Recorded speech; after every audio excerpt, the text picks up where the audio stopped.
कोटि के आधार पर भरे जाने का प्रावधान पूर्वतः व्यावहारिक एवं नियम संगत है। यह भी उल्लेखनीय है कि आर्थिक रूप से कमजोर वर्गों के लिए आरक्षण हेतु पदों सीटों की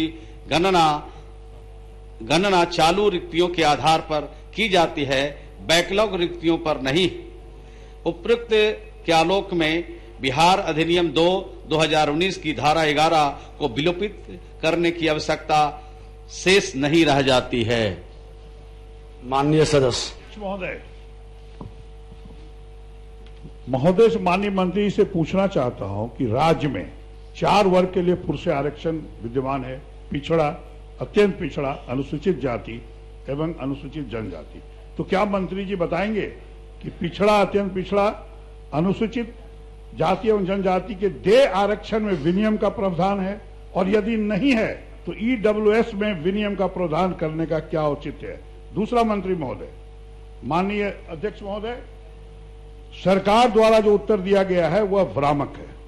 तकनीकी सेवा आयोग द्वारा जो अनुशंसा की गई है वह खुली गुणागुण कोटि के आधार पर नहीं की गई है, बल्कि आरक्षण के आदर्श रोस्टर के बिंदुओं के आधार पर की गई है। यह संविधान विरोधी अनुशंसा है, इसकी जांच विधानसभा की समिति से कराया जाए।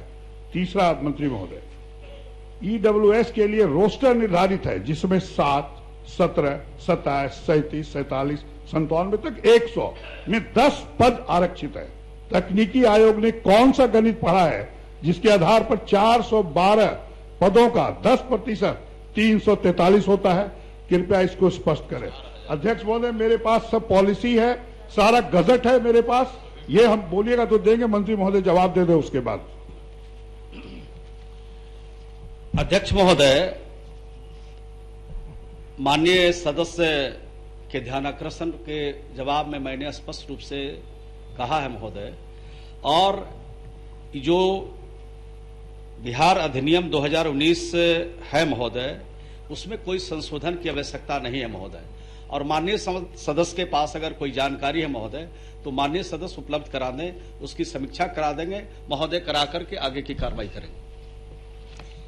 मेरे पास सारा चीज है, जो कॉन्स्टिट्यूशन ये है आपका पॉलिसी, और आप जब उसमें चारों में नहीं कर रहे हैं तो इसमें ईडब्ल्यूएस में क्यों कर रहे हैं? सबको एक होना चाहिए। दूसरा, मैं जो उन्होंने कहा है कि वे भारत के गजट ऑफ इंडिया, ये भी है मेरे पास, जो ये संविधान का रूप ले लिया है, इसको आपने, सरकार ने इसको चेंज किया है। इस पर आप बोलिएगा तो सारा पेपर हम दे सकते हैं, इसको आप देख लीजिएगा पत्र बनाकर। मैंने कहा जो जानकारी है और जो कागजात है आप उपलब्ध करा देंगे, उसकी समीक्षा उपलब्ध करवा दीजिए। बहुत गंभीर मामला हुजूर, आपका संरक्षण चाहिए। देखिए, देश के प्रधानमंत्री माननीय नरेंद्र मोदी जी ने इस पर भी विस्तृत रूप से कई बार चर्चा कर चुकी, और सदन भी आज गंभीरता से इसको सुन रहा है। आप उपलब्ध करा दें, सरकार इसको गंभीरता के साथ देख लेगी। धन्यवाद।